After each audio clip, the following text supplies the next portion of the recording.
Hello, mga kamaster, maraming salamat po sa lahat ng tumatangkilik ng Number 1 Supreme Warrior. Paki-follow and subscribe mga master para sa mga susunod pang mga kabanata. Number 1 Supreme Warrior. Kabanata 1531. Sila ay mga ulap ng pil, tama. Ang isang tableta na ito ay nag-aral at nilinang sa kanyang sarili ay maaaring makamit ang ganoong antas. Isang matandang lalaki ang bumulusok habang tinitingnan niya si Jackie sa pagkabigla.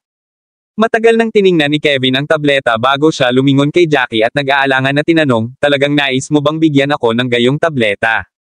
Tumango si Jackie. Wala ba tayong kasunduan? Oo. Tumango si Kevin. Hindi na nag-aalinlangan na si Jackie ay hindi isang pangalawang grade intermediate alchemist. Naniniwala siya na si Jackie ang siyang nagtanim ng gayong tableta.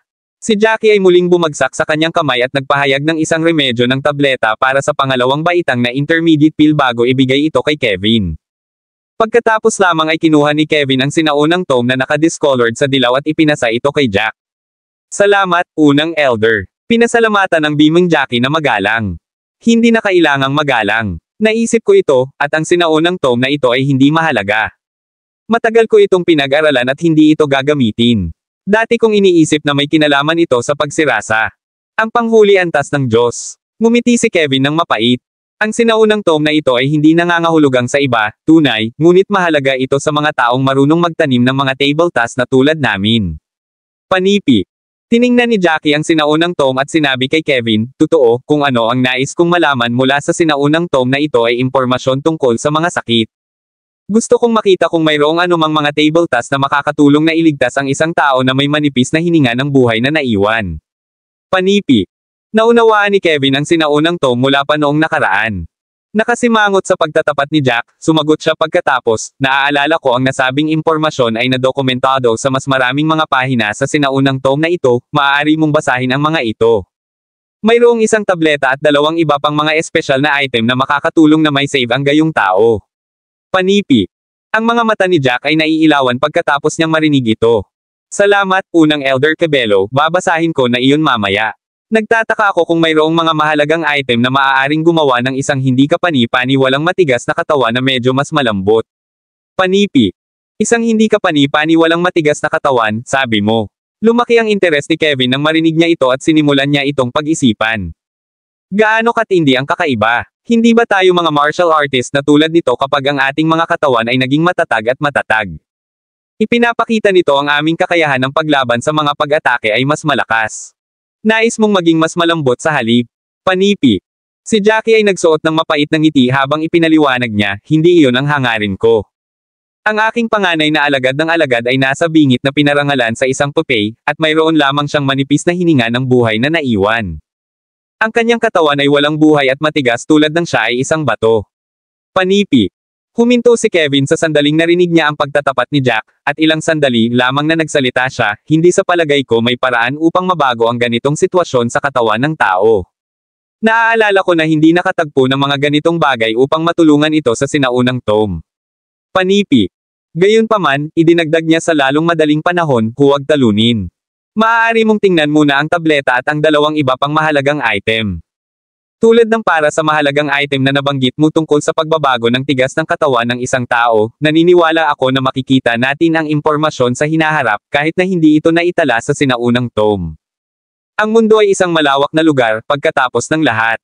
Panipi. Nakaramdam si Jackie na medyo nasaraan ng loob na marinig ang kanyang mga salita.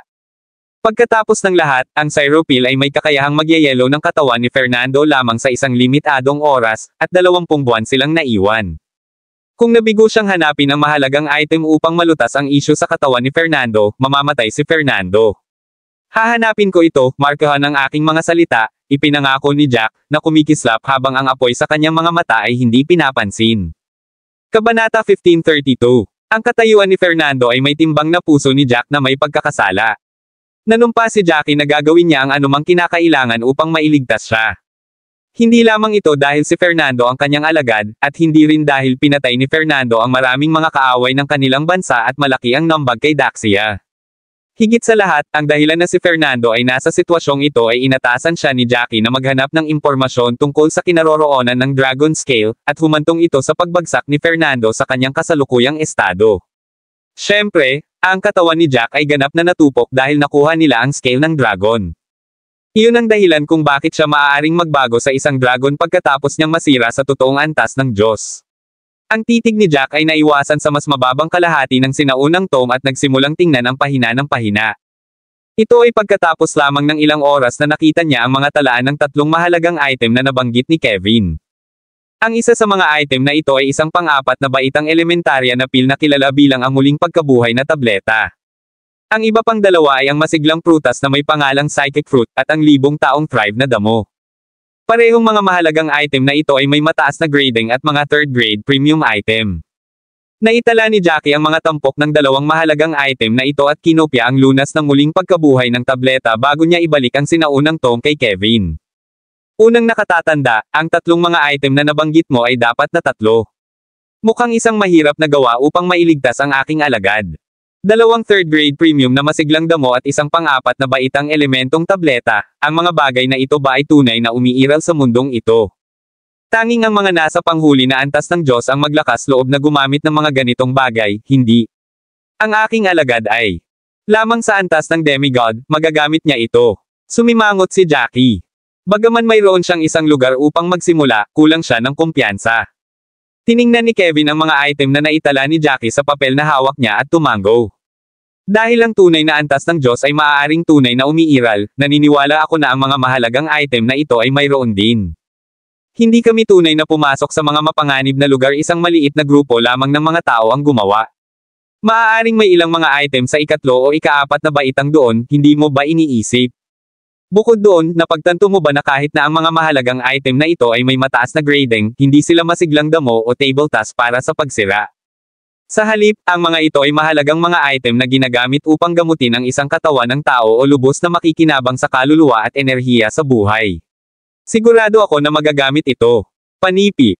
Ang mga mata ni Jack ay naiilawan pagkatapos niyang marinig ito.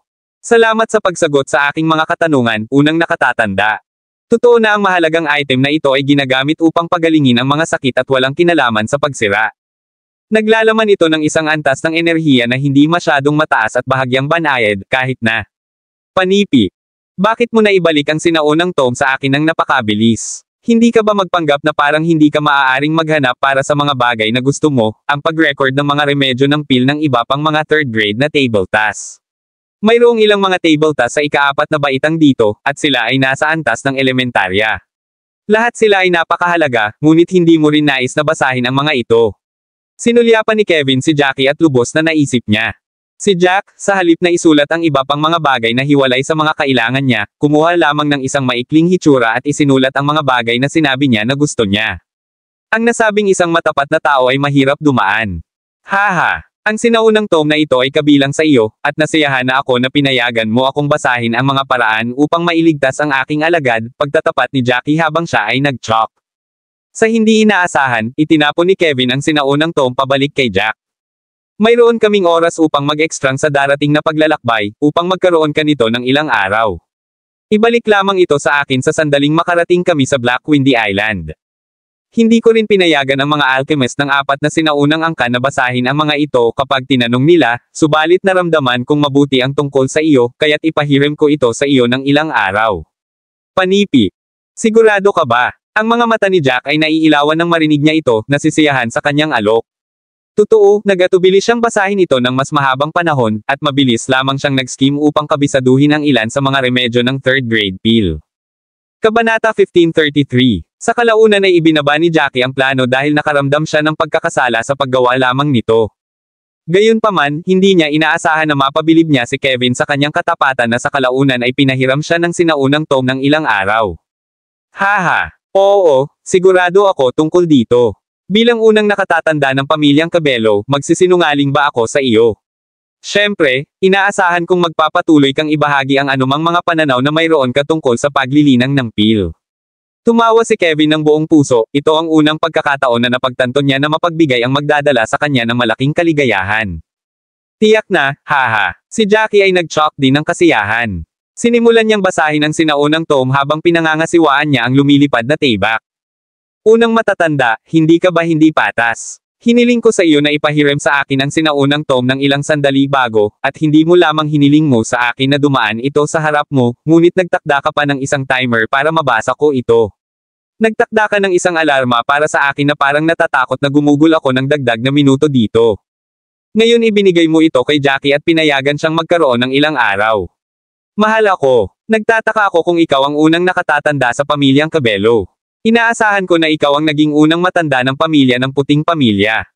Sabi ni Alejandro, na nasa tabi nila, sa pagitan ng pagtawa at luha. Nonsense. Ako ang unang nakatatanda ng pamilyang Cabello. Hindi mo maiintindihan ang isang bagay, kahit na pinayagan kita na basahin ito. Sinasayang mo ang iyong oras na tinitingnan lamang ito, nakikita na hindi mo alam kung paano linangin ang mga table tasks. Pinapayagan ang pag-aaral ni Jackie na tunay na ilalabas ang halaga ng item. Pinahihit ni Kevin ang kanyang mga mata kay Alejandro, ang kanyang mga salita na nag-render sa huli ay walang pagsasalita. Dahan daw ang lumakad ang grupo, at ang pag-angkin ni Kevin ay totoo. Bagaman maraming mga hayop na halimaw ng dagat sa mga dagat sa ilalim nila, hindi nila maaaring lumipad at salakayin sila dahil may mababa sila. Fighting prowess. Paminsan-minsan, ang ilang mga halimaw na hayop sa antas ng demigod o elementarya ng totoong Diyos. Ang antas ay lumipad mula sa dagat upang salakayin sila, ngunit habang ang grupo ay malaki sa bilang at may mga masters sa kanila, pinatay nila ang mga halimaw na hayop lamang segundo matapos silang lumipad. Iyon ay nagpunta lalo na para kina William Nash, Joseph Smith, Sam Johnson, Adam McCarthy, Riley Blackwell, at iba pa na pumutok sa elementarya ng tunay na antas ng Diyos. Upang maging pamilyar sa mga bagong nakuha na lakas, sinasadya nilang pumunta sa mga front lines. Sa sandaling iyon, nakamit na ni Ethan Hayes, Lana Zex, at Christopher Yates ang yugto ng Rurok sa pakikipaglaban sa antas ng demigod. Isang hakbang lamang sila ang layo mula sa pagiging master sa elementong yugto ng antas ng tunay na Diyos. Si Nash ay nasisiyahan sa mga alagad ni Jack at may malaking inaasahan sa kanila. Alam ni Nash na ang mga taong ito ay tulad ni Jackie at sinanay ang tunay na pamamaraan ng Dragon Claw. Sa sandaling masisira nila ang tunay na yugto ng God level, magkakaroon sila ng parehong huling resort tulad ng Jackie at maaaring magbago sa totoong mga dragon. Sa yugtong iyon, ang kanilang kapangyarihan ng labanan ay magiging mas malakas kumpara sa mga may parehong katapangan. Ang pagpatay sa mga kaaway ng mas mataas na katayuan kaysa sa kanila ay hindi magiging isang pakikibaka para sa kanila. Bagaman si Joseph, William, at ang iba pa ay nasa elementarya na antas ng Diyos, hindi magiging isang pakikibaka para sa kanila na patayin ang isang tao sa intermediate na yugto ng tunay na antas ng Diyos. Gamit nito, napuno si Nash ng mas manipis na tiwala sa pag-unlad ng hinaharap na pamilya. Kabanata 1534. Habang ang kalangitan ay naging madilim, lahat ay ginamit ng maraming chi habang kinuha nila ang himpapawid sa mahabang panahon. Pagkatapos ay natagpuan nila ang isang walang nakagaganyak na isla at nagpalipas ng gabi upang muling mapuno ang kanilang sarili. Nang malaya si Jackie, nakaupo siya sa tabi ng bonfire at binasa ang sinaunang tome. Mayroon siyang mga bagong pananaw patungo sa mga item na may kaugnayan sa gamot. Natagpuan niya ang maraming mga remedyo ng tableta na hindi pa niya nakita sa sinaunang tome at, nabighani sa kanyang nabasa, sinubukan ang kanyang makakaya upang kabisaduhin ang mga ito. Kinaumagahan, lahat ay nagpatuloy sa kanilang paglalakbay. Tulad ng inaasahan, nakilala nila ang mas maraming mga halimaw na hayop kumpara sa kanilang unang araw, at ang mga halimaw na hayop na ito ay may mas mataas na pakikipaglaban at lakas ng labanan. Hindi na kailangang sabihin, ang mas malalim na paglalakad nila sa dagat, mas malakas ang mga halimaw na hayop. Ang ilan sa mga maliliit na isla ay may ilang maliliit na puwersa, ngunit ang mga ito ay hindi nang ahas na sumulong at nagtanong kahit ano nang makita nila ang malaking pangkat ng mga tao, mga 200 hanggang 300,000 mga tao na lumilipad sa kalangitan. Lihim pa silang nanalangin na ang mga taong ito ay hindi bababa at magdulot sa kanila ng problema. Sure na sapat, ang napakalaking pagtitipon ng mga tao ay nakakaakit ng pansin ng mas malaking puwersa sa dagat habang lumipas ang oras. Iyon ay marami sa kanila. Mukha ba silang nabuo ng maraming puwersa? Sa isang malaking isla ay isang puwersa na kilala bilang Hall of Divine Royal, isa sa pinakamalaking sa lahat ng mga puwersa sa loob ng mga 10,000 milya ng dagat. Habang ang mga clan sa SIS ay bihirang nakipag-ugnay sa mga pamilya ng mainland, hindi maraming tao ang nakakaalam tungkol sa puwersa na ito. Gayunpaman, ang lahat ng mga puwersa na matatagpuan sa mga dagat na ito ay ganap na natatakot sa puwersa na ito at hindi nang ahas na hindi masaktan ang mga ito. Ang pinuno ng Hall of Divine Royal ay nakaupo sa malaking upuan na hugis ng dragon at tumingin sa kanyang mga tagasunod na nakatayo sa magkabilang panig. Ang isa sa kanila ay lumuhad sa gitna ng bulwagan at iniulat, tama iyon. Maraming mga mas maliliit na puwersa ang natatakot dahil wala silang ideya kung ano ang mga taong ito sa lugar.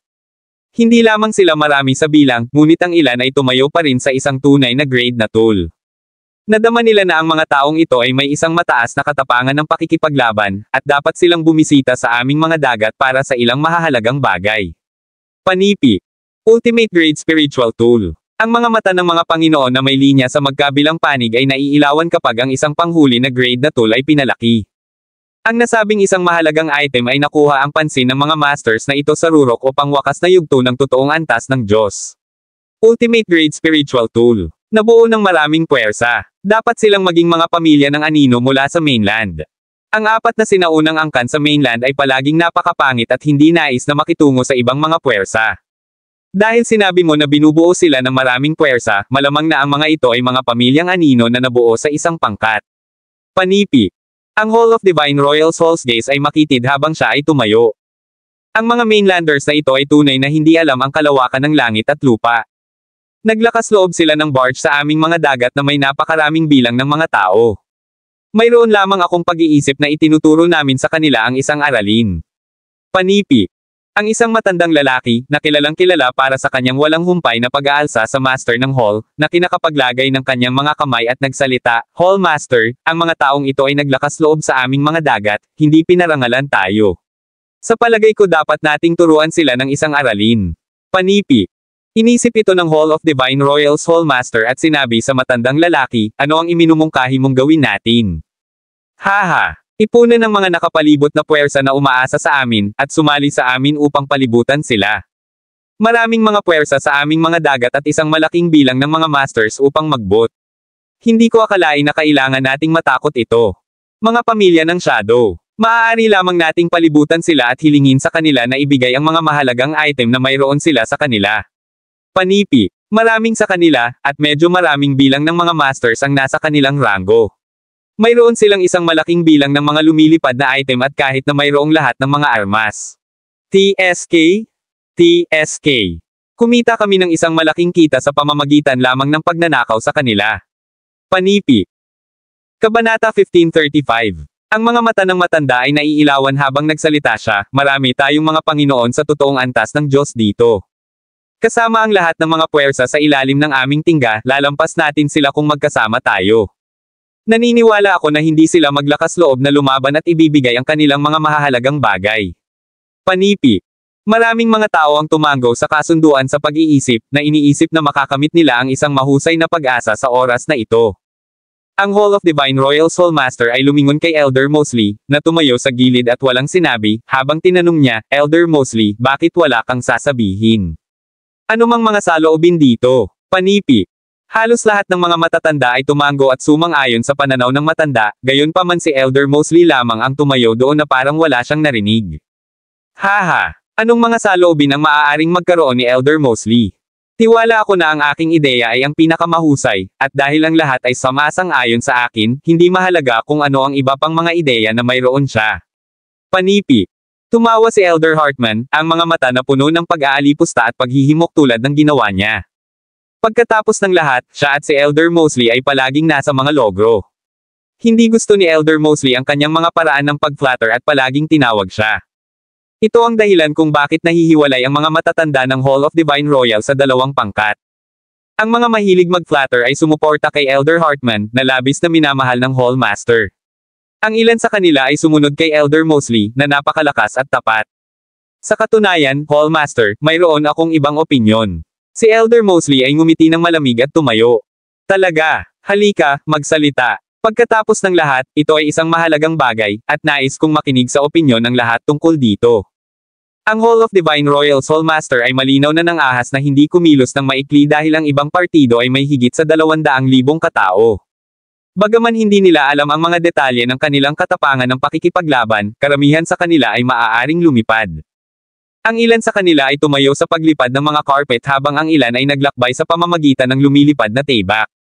Hindi alam ang kanilang mga antas ng pakikipaglaban sa mga antas ng katapangan, hindi siya nang ahas na kumilos ng walang tigil. Hall Master, sa palagay ko mas mahusay kung hindi tayo kumilos ngayon. Si Elder Mosley ay ngumiti ng walang pasubali na parang napatingin siya sa lahat. Huwag kang kumilos ngayon, sabi mo. Tahimik. Hayaan si Elder Mosley na magsalita ng kanyang isip bago tayo magpasya. Pinindot ng Hall of Divine Royals Hallmaster ang kanyang kamay at gestured para tumahimik ang lahat. Si Elder Mosley ay ngumiti ng walang pag-iingat habang siya ay nagteorisado, batay sa aking pag-unawa, ang mga miyembro ng mga pamilya ng anino ay hindi nagkakaisa, ngunit may kakayahang maglakbay ng magkasama sa oras na ito. Ang koponan ay tila nabuo ng maraming puwersa, di ba? Bakit nandito sila sa dagat? Inaakala kong dapat silang narito upang masira sa tunay na kaharian ng Diyos. Panipi. Kabanata 1536. Ang pangwakas na katayuan ng Diyos. Lahat ng tao ay nag-jolt nang marinig nila ang apat na mga salitang iyon, malinaw na naabak. Ang mga naruroon para sa pagpupulong ay mga nangungunang mga mandirigma, kasama ang kanilang mga antas ng paglilinang ng hindi bababa sa advance na yugto ng katayuan ng tunay na Diyos. Habang madalas silang nakipaglaban sa mga monster sa dagat, ang mga mandirigma mula sa teritoryo ng dagat ay may nakakatakot na mga kasanayan sa martial arts. Ang kanilang pisikal na pagtitiis ay napunta sa maraming karanasan. Elder Mosley, dapat kang magbibiro. Sinasabi mo na dumating sila sa aming teritoryo upang makuha ang panghuli katayuan ng Diyos. Anong patunay ang mayroon ka? Panipi. Natigilan sandali si Elder Hartman. Pagkatapos ay pinamamahalaang niyang pakalmayan ang kanyang sarili at tanungin si Elder Mosley. Tama iyon. Elder Mosley, huwag lokohin sila. Napakaraming taon na kami sa karagatan at walang ideya tungkol sa tunay na katayuan ng Diyos. Anong mga pahiwatig ang mahahanap ng mga nasa lupa? Huwag sabihin sa akin na mas pamilyar sila sa karagatan kaysa sa atin. Panipi. Isang nakatatanda sa likuran ni Elder Hartman ang sumulong din, kumikislap ng isang nagyelo ng ngiti. Ngunit hindi pinansin ni Elder Mosley silang dalawa. Hinarap niya muli ang guro ng Hall of Divine Royal at itinaas ang kanyang mga kamay sa isang fist-to-palm salute. Isipin ito, Master. Ang mga puwersa sa karagatan ay hindi pa nakarating sa loob ng maraming taon, at ang mga puwersa ng lupa ay bihirang maghanap sa amin, di ba? Minsan magkakaroon ng mga bisita, ngunit lahat sila ay mas maliit na kapangyarihan, na may ilang dosenang mga tao lamang sa kanila. At lahat sila ay naghanap para sa masiglang damo o iba pang mga bagay. Panipi. Dito, tumahimik sandali si Elder Mosley bago magpatuloy, ngayon, napakarami sa kanila ang lumapit sa amin. Nagawa pa nilang makuha ang mga nahahati na pamilya ng anino upang mabuo ang mga tropa. Ano ang sinasabi nito sa amin? Nangangahulugan ito na mayroong isang bagay na lumipat sa kanila. Iyon ang dahilan kung bakit sa palagay ko siguradong nakakita sila ng ilang mga pahiwatig tungkol sa panghuli katayuan ng Diyos. Iyon ay maaari lamang ang dahilan na darating sila sa amin. Panipi. Ang galit sa Master ng Hall of Divine Royals Eyes ay lumabo nang ibagsak ni Elder Mosley ang sitwasyon. Master, sa palagay ko tama si Elder Mosley. Ito ay dapat, kung hindi man, ang mga taong ito ay hindi lamang papasok sa teritoryo ng dagat. Pagkatapos ng lahat, naglakbay sila ng malayo upang makarating sa karagatan dito. Ito ay magiging isang mahaba at nakakapagod na paglalakbay, at may mga nakakatakot na monster sa kahabaan din. Bakit nila ginagawa ang lahat? Dapat mayroong isang bagay na nais nilang lahat na makamit. Panipi. Natuwa rin ang mga matatanda sa likuran ni Elder Mosley. Tila may posibilidad. Maging si Elder Hartman ay hindi maiwasang marob ang kanyang ilong na madalas. Matapos niyang sabihin iyon, tinanong niya si Elder Mosley, ano ang dapat nating gawin noon, si Elder Mosley. Si Elder Mosley ay nagbigay ng isang nakangiting ngiti. Ang kanyang mga mata ay gleamed ng mga kamay sa likuran ng kanyang likuran at sinabi ng mahina, ito ay sapat na simple. Sa anumang rate, hindi namin magagawa ang iminumungkahi mo, na kung saan ay palibutan sila at agawin ang kanilang mga pag-aari. Kailangan nating maunawaan ng mabuti ang sitwasyon, at lumapit lamang sa kanila sa sandaling alam natin kung ano ang gagawin. Pagkatapos ay gagawa tayo ng isang biglaang hitsura at tingnan kung makakakuha tayo ng kayamanan na magbibigay daan sa isang tao na masira sa katayuan ng Diyos. Panipi. Tama iyon. Ngayon, hindi namin maalerto ang mga kaaway bago tayo gumawa ng isang paglipat. Kailangan lang nating makuha ang mga puwersa sa mga nakapalibot na isla upang bigyang pansin ang mga taong ito. Panipi. Ang Panginoon ng Hall of Divine Royal na si Matthew Charles, ay tumanggaw sa kanyang ulo. Natuwa siya. Ang kanyang ama ay naging master sa mga masters. Kapag siya ay higit sa 30 taong gulang, nasira na niya ang rurok ng tunay na katayuan ng Diyos. Gayunpaman hindi pa rin sila makakahanap ng isang paraan upang masira ang panghuli katayuan ng Diyos. Ang kanyang ama ay maaari lamang tumanda, at napanood niya ang isang napakalakas na manlalaban na mananatiling natigil sa Namatay siya mula sa katandaan na walang paraan upang mapalawak ang kanyang buhay. Sa mahigit 40 taong gulang, siya ay naging master din. Siya ay nasira din sa rurok ng tunay na katayuan ng Diyos sa murang edad. Ayaw niyang maghintay sa paligid ng kamatayan tulad ng kanyang ama. Sa lahat ng ito, siya ay nagtalaga ng mga tao upang makahanap ng mga pahiwatig tungkol sa tunay na katayuan ng Diyos. Nakakalungkot na napakahirap para sa kanila na makakuha ng anumang mga pahiwatig. Kabanata 1537. Master, hindi natin maaalerto ang mga ito bago tayo gumawa ng isang paglipat, ngunit sa palagay ko ay hindi natin maiiwan din sila. Walang nag-iisip na si Elder Mosley ay magsasalita muli sa sandaling iyon. Ano ang ibig mong sabihin? Hindi mo ba sinabi na hindi lang natin sila maaatake? Kung iyon ang kaso, bakit mo sasabihin na hindi natin sila maiiwan? Ano ang pinagsasabi mo? Panipi. Ang master ng Hall of Divine Royal ay sumimangot at nagtanong. Maaari naming tahimik na mag-imbestiga at makita kung gaano sila kalakas. O suriin upang makita kung sila ay tunay na narito para sa panghuli katayuan ng Diyos. Panipi. Sagot ni Elder Mosley, nakangiti. Paano natin dapat suriin kung ano ang kanilang mga motibo? Magagawa namin ito kung hindi tayo kumilos. Panipi. Si Elder Hartman ay kumala sa kanyang braso. Naramdaman niya na nagbibiro si Elder Mosley. Ito ay sapat na simple. Kailangan lang nating magpadala ng isang maliit na grupo ng mga mandirigma upang salakayin sila. Sasabihin namin sa kanila na lumabas sa karagatan at huwag isipin ang pagkuha ng aming mga mapagkukunan. Ito ay sapat na hanggat binabantaan natin sila. Kung igihit nila ang paglipat at hindi natatakot na masaktan tayo, nangangahulugan ito na sigurado sila dito para sa tunay na katayuan ng Diyos.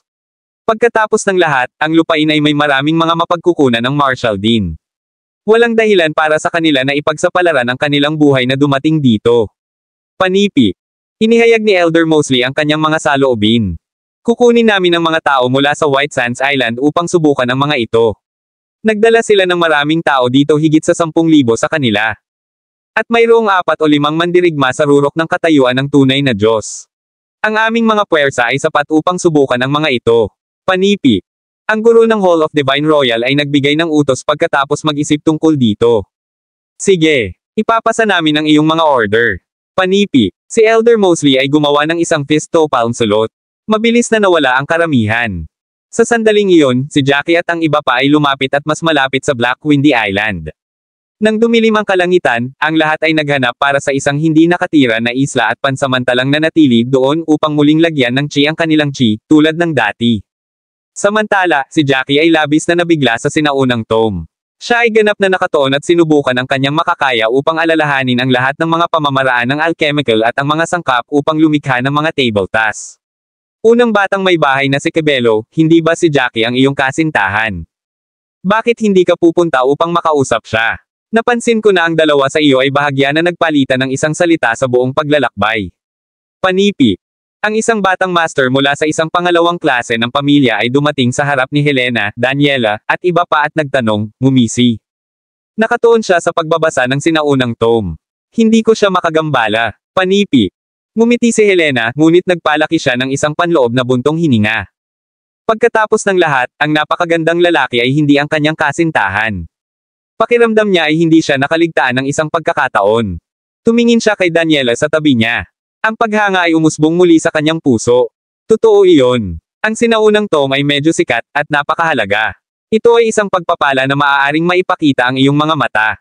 Panipi. Ngumiti ang binata at idinagdag, unang batang may bahay na si Cabello, ikaw at ang batang Master White ay tunay na isang tugma na ginawa sa langit. Naghihintay kaming lahat para sa araw ng iyong kasal. Panipi. Kabanata 1538. Ang mga pisngi ni Helena ay namula nang marinig niya ito. Sinulyapan siya. Huwag makipag-usap na walang kaparerekon.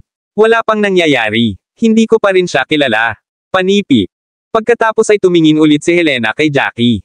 Sa totoo lang, hindi siya perpekto tulad ng iniisip mo na siya. Aniya. Ang aking kabutihan. Unang batang may bahay na si Cabello, ang gayong tao ay hindi sapat na perpekto. Mataas ang antas ng kanyang paglilinang, at bata pa siya at gwapo. Maging ang mga Panginoon ng 4 na sinaunang angkan ay walang tugma para sa kanya. Bukod, kilala niya ang alchemy. Kahit na sa palagay ko ang gayong tao ay perpekto. At sa palagay mo hindi siya. Panipi. Ang ekspresyon ng lalaki ay puno ng hindi paniniwala matapos niyang marinig iyon. Ang mga kababaihan sa aming pamilya ay naging lahat ng kanyang mga tagahanga, at lahat sila ay nangangarap na magpakasal sa kanya. At sa palagay mo hindi siya sapat na mabuti. Panipi. Galit na galit si Helena. Binaril siya sa kanya ng isang mabisyo na sulyap at nagalit na nagsalita, paano masasalita ang isang tao na walang kaparirikon? Bakit mahalaga sa iyo kung perpekto siya o hindi? Iwanan. Panipi. Hindi alam ng lalaki kung bakit mag-riled up si Helena. Hindi niya maiwasang magbulong ng isang paghingi ng tawad at mabilis na bumalik sa kanyang pamilya. Tiningnan ni Daniela ang kanyang kapatid na babae mula sa tagiliran, kinagat ang labi habang siya ay lumubog sa kanyang mga saloobin. Totoo na hindi ka panipaniwala si Jackie, mula sa galit na pag-uugali ng kanyang kapatid, marahil ay mayroon din siyang ilang damdamin para sa kanya. Kinaumagahan, lahat ay lumipat muli. Ngunit sa tanghali, isang pangkat ng mga tao ang lumitaw sa harap nila na humaharang sa kanilang paraan. Tila naakit namin ang pansin ng ilang mga puwersa dito. Tiningnan ni Shelby ang mga tao sa harap nila at hindi maiwasang ngumisi. Hindi rin sila nagdala ng 30,000 tao. At nais nilang labanan ang 20,000 sa atin. Nate ba sila o bobo? Panipi. Sino ang nakakaalam? Ngumiti si Jackie, hindi maabala ang kanyang sarili sa kanila. Ipinagpatuloy niya ang pagbabasa ng kanyang libro. Patuloy lang akong magbabasa. Ang mga taong ito ay magiging isang piraso ng cake. Panipi. Ang mga taong iyon ay lumipad ng kaunti bago huminto. Ang isa sa kanila, isang matandang lalaki, ay tumingin sa karamihan ng tao bago siya sandali bago sumulong. Kung ang aming mga mata ay hindi nalinlang sa amin, mga manlalakbay, aniya, hindi ka kabilang sa mga puwersa ng karagatan. Galing ka sa mainland, tama ba ako? Panipi. Humakbang si Alejandro at itinaas ang kanyang mga kamay sa isang fist-palm sulot. Sa katunayan, kami ay nagmula sa mainland, aniya. May gagawin tayo sa karagatan. Inaasahan kong hindi kami nagdulot ng anumang kaguluhan sa iyo. Panipi. Hey! Marahil narito ka upang makahanap ng kayamanan. Bihira kang pumunta dito sa isang normal na batayan, kaya't hindi kami naabala tungkol sa iyo. Hindi kami makagambala kahit na naganap ang mga fights. Ngunit sa oras na ito, nagdala ka ng maraming tao sa iyo. Hindi ka ba pupunta sa dagat? Huwag kang tumingin sa amin mula sa karagatan at maliliit na puwersa na magkamukha. Panipi. Ang matandang lalaki ay kumalas at kumaway ang kanyang kamay sa karamihan. Kung alam mo kung ano ang pinakamahusay para sa iyo, sa palagay ko dapat ka lang tumalikod. Narito ako upang payuhan ka. Kung hindi man, magiging kawaila hilakbot kung sasalakayin ka namin. Panipi. Salakayin tayo. Hindi kami ilang mga madla ng matli dito. Sagot ni Alejandro, chok lang. Kabanata 1539. Kung gayon bakit hindi natin ito susubukan? Ang mga mata ng matanda ay makitid ng bahagya, at naaktibo niya ang kanyang chi, pinalad ito sa kanyang palad. Sa pamamagitan ng isang alon ng kanyang kamay, lumitaw ang isang nakakatakot na taybak na gawa sa chi. Ang lumilipad na taybak ay napakalaking, halos higit sa 20 talampakan ang laki. Matapos itong lumitaw, itinaas ito paitaas at nagzip, pagkatapos ay bumagsak ito. Naramdaman ni Alejandro na ang matandang ito ay hindi magiging isang madaling kalaban matapos makita ang kanyang pag-atake. Mula sa mga hitsura nito, ang tao ay dapat na isang manlalaban sa rurok ng katayuan ng tunay na Diyos. Bukod dito, ang kanyang unang pag-atake ay naging mabangis. Para bang wala siyang balak na pigilan. Pinapikit din niya ang kanyang kamao at sinuntok ito palabas. Bigla, lumitaw ang isang higanteng kamao na gawa sa chi. Ang kamao ay may nakakatakot na aura, at lumipad ito patungo sa lumilipad na taybak. Ang isang malaking bang ay umalangaw-ngaw sa puwang sa pagitan ng dalawa. Ang kakilakilabot na pag-aaway ay nagdulot ng mga alon ng enerhiya na mag-ripple sa lahat ng direksyon. Ang isang nakakatakot na hangin ay sumugod sa maraming tao, at ang mga mas mababang antas ng paglilinang ay natatakot na gumawa sila ng 2 hakbang pabalik. Ang mga ripples ay lumitaw sa tubig ng karagatan sa ilalim nila. Maaaring sabihin ng isa na ang 2 mandirigma sa rurok ng tunay na katayuan ng Diyos ay may mga nakakatakot na pag-atake. Ang matandang lalaki sa kabuuan niya ay malakas, ngunit hindi pa rin siya tugma para kay Alejandro. Siya ay itinulak pabalik, at ang kanyang mukha ay naging mapatla. Humihingi ako ng paumanhin, ngunit tunay na mayroon kaming isang kagyat na dumalo dito. Iyon ang dahilan kung bakit dapat tayong sumulong. Inaasahan kong maaari mong hayaan kaming dumaan. Panipi. Tiningnan ni Alejandro ang magkasalungat na panig. Inalog niya ang kanyang palad at kinuha ang ilang mga tangkay ng pangalawang grade na intermediate na masiglang damo, ginagawa itong lumutang sa kanila. Fine. Dahil sa masang-ayon ka tungkol dito, maaari kang magpatuloy sa pagpindot. Babala lang namin sa iyo na ang mga puwersa sa karagatan ay hindi mahina. Maraming mga mandirigma din sa mga isla. Panipi. Ipinikit ng matandang lalaki ang kanyang mga mata at kinuha ang mga item matapos itong maisip. Pagkatapos ay inalog niya ang kanyang kamay, nag-sign para sa lahat na limasin ang isang landas, na pinapayagan si Jackie at ang iba pa. Matapos silang umalis, isang taong may edad na ang nagsalita sa matandang lalaki, "Master, ay hinahayaan ba natin sila na ganyan? Hindi ba sinabi sa amin ng aming mga superior na siyasatin ng maayos ang sitwasyon?" Panipi. Tumigil ka sa pag-uusap na walang kaparerekon. Seryoso mo bang nais na labanan ang mga ito? Hindi man ang Hall of Divine Royal ay nangahas na salakayin sila ng walang tigil, at sa halip, sinabi nila sa amin na subukan ang mga ito. Naisip mo ba na maaari nating talunin ang mga ito? Panipi. Ang matandang lalaki ay tumingin sa gitnang may edad na walang tiyaga. Bukod dito, nasubukan na namin ang mga ito. Ang tao mula ngayon ay napakalakas, at mayroong isang binata na nagbabasa ng isang libro sa lumilipad na table, aniya. Hindi siya gaanong ekstrang isang sulyap mula sa simula hanggang sa matapos. Ano ang ibig sabihin nito? Nangangahulugan ito na hindi siya natatakot sa amin ng kaunti. Nangangahulugan ito na tiwala siya sa iba, tiwala siya na madali silang talunin. 30,000 tao lamang tayo. Paano natin sila matalo? Panipi. Tama ka, Master. Kung kami ay tunay na nakipaglaban at nagalit sa kanila, baka patayin lang natin ang lahat. Panipi. Ang isa pang babaeng nasa hustong gulang ay tumayo din. Bagaman kami ay isang puwersa na naglilingkod sa Hall of Divine Royal, nagawa namin ng sapat upang masubukan ang mga ito. Napagmasdan ko na sila ngayon. Ang ilan sa mga pamilya sa kanilang mga bilang ay maraming tao. Tiyak na sila ang mas malalaking pamilya, kaya kakaunti ang mga mandirigma sa rurok ng katayuan ng tunay na Diyos. Kasama sa mga mandirigma mula sa mas malaking pamilya, wala kaming tugma para sa kanila dito. Panipi. Tumingin ang matandang lalaki sa gitnang may edad na babae at tumango ang kanyang ulo sa kasiyahan. Kinausap niya ang nasa edad na tao, mas mahusay mong malaman at maingat na obserbahan ang sitwasyon sa susunod. Hindi nila sinabi na kailangan naming labanan ang mga ito sa pamamagitan ng pagpapadala sa amin upang subukan ang mga ito. Kung tayo ay tunay na nakipaglaban, hindi tayo magiging tugma para sa kanila. Hayaan na, mag-uulat kami sa aming mga superior na sinubukan namin sila at napakalakas nila. Bukod dito, hindi rin nila pinakinggan ang aming payo. Panipi. Kabanata 1540. Maraming mga mandirigma, at sumusulong pa rin sila. Panipi. Nang gabing iyon, tinawag ng Master of the Hall of Divine Royal ang iba pang mga matatanda upang magtipon. Sinabi niya sa lahat ang tungkol sa ulat na natanggap niya. Matapos niyang sabihin sa kanila ang ulat, sinabi niya, ang paghuhusga mula sa kanilang linya, syempre, pupunta sila para sa Black Windy Island. Walang paraan. Pupunta talaga sila sa Black Windy Island.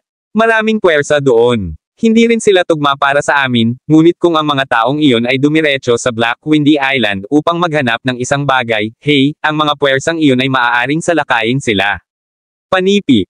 Nag-chalk si Elder Hartman at sinabi, iyon ay isang panganib na zone at maraming tao ang papunta sa isang panganib zone. Mapanganib ang Black Windy Island, hindi rin tayo madali na makapasok. Bakit sila pupunta doon? Maliban kung nangyari ito na nakakahanap sila ng clue upang masira sa panghuli katayuan ng Diyos doon. Panipi. Sumimangot si Elder Mosley at sinimulang isaalang-alang ang bagay na ito.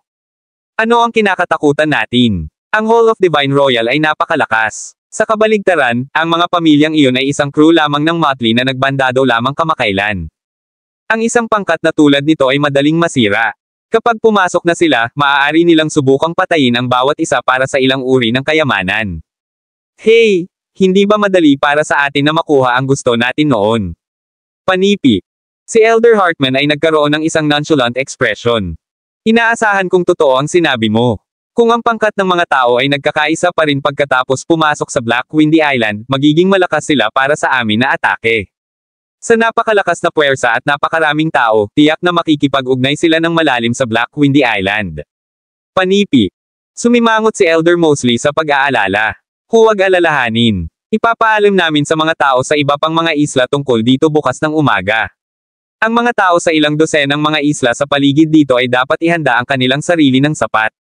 Magtitipon kami at magtungo sa Black Windy Island. Sa oras na ito, kung may tunay na kayamanan na nagbibigay daan sa isa na masira sa tunay na katayuan ng Diyos, dapat nating makuha ito sa lahat ng mga gastos. Panipi. Ang Master ng Hall of Divine Royal ay hindi makapaghintay na lumabas. Pinalakpakan niya ang kanyang mga kamay at nagpasya kaagad sa bagay na ito.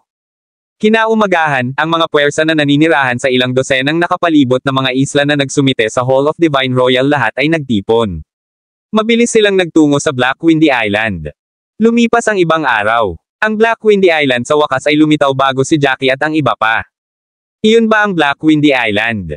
Anong kakaibang lugar? Panipi. Ang mga mata ni Jackie at ang iba pa ay lumiwanag habang pinapanood nila ang isla. Kagabi, natapos na ni Jackie na basahin ang mga nilalaman ng sinaunang tom, at nakabisado niya ang lahat. Pagkatapos lamang ay ipinasa niya ito pabalik kay Kevin Cabello. Ito ay tunay na isang kakaibang isla. Tumayo si Daniela sa tabi ni Jackie at hindi maiwasang magulat. Ang isla bago ang mga ito ay mas malaki kaysa sa mga isla na nakita nila dati. Mas mahalaga, isang madilim, swirling vortex ng madilim na ulap na nakabitin sa isla sa isang mababang taas. Nagbigay ito ng isang hindi kilalang kapaligiran. Jack, maraming puwersa sa isla. Marahil ay tatakbo tayo sa ilang mga hadlang kung diretso tayo doon, di ba? Panipi. Tinanong ni Master Lucas si Jackie pagkatapos mag-isip tungkol dito. Tingnan mo ngayon, bakit hindi tayo magtungo sa isla na ito muna at hayaan ang lahat na muling magbago ng kanilang chi. Kapag madilim sa gabi, mag-sneak kami sa isla at papasok sa kagubatan doon. Panipi. Maraming salamat mga ka-master sa walang sawang pagsusubaybay, isang like, share, and subscribe naman dyan mga ka-master. Abangan ang susunod pang mga kabanata.